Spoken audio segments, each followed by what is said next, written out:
عمران خان صاحب کے خلاف عدم اعتماد آئی تھی تو سب سے پہلے یہ صاحب سندھ ہاؤس میں دیکھے گئے تھے اور یہ منحرف ہو گئے تھے، عمران خان صاحب کے خلاف جا کے کھڑے ہو گئے تھے۔ اور پھر ان کا ایک ویڈیو کلپ بھی اس وقت سوشل میڈیا پر شیئر کیا جا رہا ہے جس میں ان سے پوچھا جا رہا ہے کہ آپ عمران خان صاحب کی طرف واپس آئیں گے؟ تو وہ پتہ ہے کیا صاحب فرماتے ہیں؟ وہ کہتے ہیں کہ عمران خان آ کر مجھ سے معافی مانگے پھر میں عمران خان صاحب کی طرف چلا جاؤں گا۔ اور آج اس شخص کو، عمران خان صاحب جیل میں ہیں اور اس شخص کو تحریک انصاف نے PP 93 بھکر سے جو ہے وہ یہ پہلے تھے اور اب ان کو جناب ٹکٹ دے دیا گیا ہے، وہیں سے بھکر سے قومی اسمبلی کا جناب ٹکٹ جاری کر دیا گیا ہے، جس پر پاکستان تحریک انصاف کی جانب سے بڑا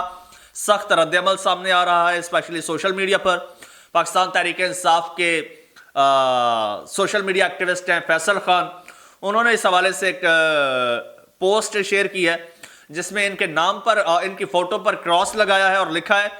اس شخص نے رجیم چینج کے دن عمران خان سے غداری کر کے کہا تھا کہ اگر عمران خان معافی مانگے گا تو واپس PTI میں آ جاؤں گا، لیکن اسے آج PTI نے ضمنی الیکشن کے لیے PP 93 بھکر سے ٹکٹ جاری کر دیا، اچھا صوبائی اسمبلی کا جاری کیا ہے۔ اس کے علاوہ محمد عمیر صاحب ہیں کوئی، یہ بھی تحریک انصاف کے بڑے ایکٹیو ہیں ایکٹیوسٹ، یہ کہتے ہیں یعنی اظہر مشوانی جو خود اغوا ہوا، اس کا باپ اغوا ہوا، بھائی کئی ماہ اغوا رہا، وہ خود فیملی سے نہیں مل سکتا،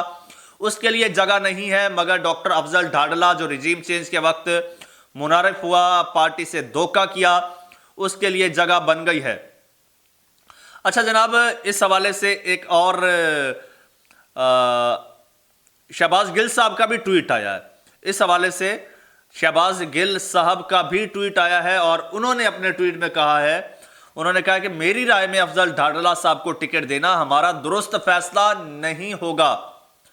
وہ کہتے ہیں درست فیصلہ نہیں ہوگا، میں پارٹی سے درخواست کروں گا انہیں ٹکٹ نہیں دینی چاہیے، ایک سیٹ ہارنے یا جیتنے سے کوئی فرق نہیں پڑتا،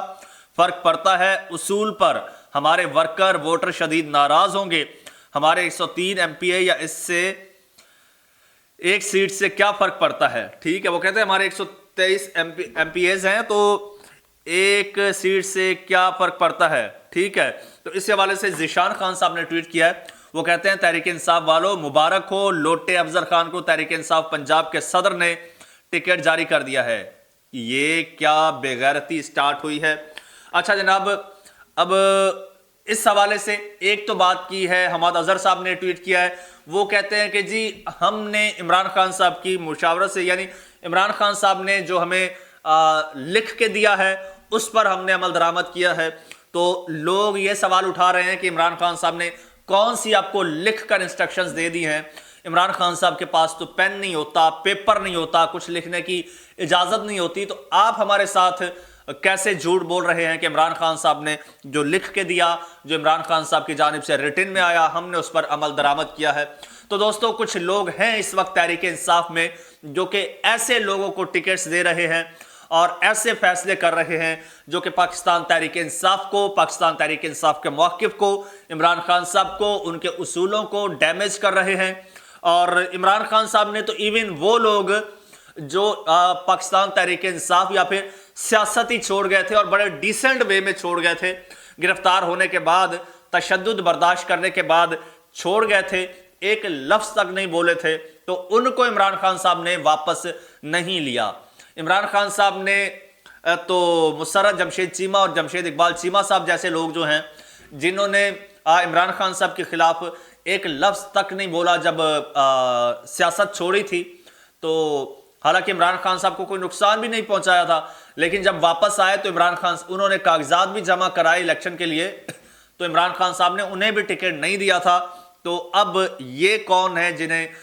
ٹکٹ دے دیا گیا ہے؟ عمران خان صاحب نے تو بالکل ٹکٹ نہیں دیا، تو کس نے ٹکٹ دیا ہے اور کیوں دیا ہے؟ اور پھر سینٹ الیکشنز میں جو ہے وہ اسحاق ڈار کے خلاف سینٹ میں جو یا پھر ایاز صادق کے خلاف یا دوسرے ایاز صادق کے خلاف جو کینڈیڈیٹ آ رہا ہے اس کو کون ٹکٹ دے رہا ہے، کون کینڈیڈیٹ ہے؟ اور یہ جو نامعلوم ایک دم سے عہدوں پر آ رہے ہیں انہیں کون نواز رہا ہے، کیوں نواز رہا ہے؟ اور پھر سارے فیصلے تحریک انصاف کے خلاف ہو رہے ہیں۔ اور پھر پی ٹی آئی کے کچھ لوگ جو کام کرتے ہیں وہ تحریک انصاف کے خلاف جاتا ہے، اور بہت ساری تفصیلات ہیں۔ ابھی یہ جو 6 ججز کا خط آیا ہے، اس حوالے سے جو اوپن کورٹ میں سماعت ہوئی ہے، تو اس وقت تحریک انصاف کا ایک وکیل بھی وہاں پر موجود نہیں تھا، جبکہ رائے یہ سامنے آ رہی ہے کہ اس وقت وہاں پر پاکستان تحریک انصاف کے وکلاء کو 400-500 بندہ وہاں پر موجود ہوتا، پتہ چلتا کہ ججز کے پیچھے کوئی کھڑا ہے، ججز اکیلے نہیں ہے، اگلوں کو بھی کان ہوتے ہیں کہ پاکستان تحریک انصاف یا پھر وکلاء برادری یا پھر انصاف چاہنے والے لوگ یا پھر جن کے ساتھ ظلم زیادتی ہو رہی ہے وہ اکیلے نہیں ہیں، ان کے ساتھ 4 بندے کھڑے ہیں۔ لیکن کس کی پالیسی تھی، کس کی رائے تھی کہ تحریک انصاف کی جانب سے وہاں پر بھی کوئی نہیں گیا؟ ایسے اور بہت سارے جناب کڑیاں ہیں، ان کو ملائیں تو کچھ چہرے ہیں جو بے نقاب ہوتے ہیں۔ خیر میں کسی کا نام نہیں لیتا، آپ خود تلاش کیجئے، آپ خود مجھ سے زیادہ ایکٹیو ہیں، جس طرح سے اس وقت آپ سوشل میڈیا پر محاذ آپ نے سنبھالا ہوا ہے، زبردست کام کر رہے ہیں، جاری رکھیے۔ مجھے اجازت دیجیے، اللہ حافظ۔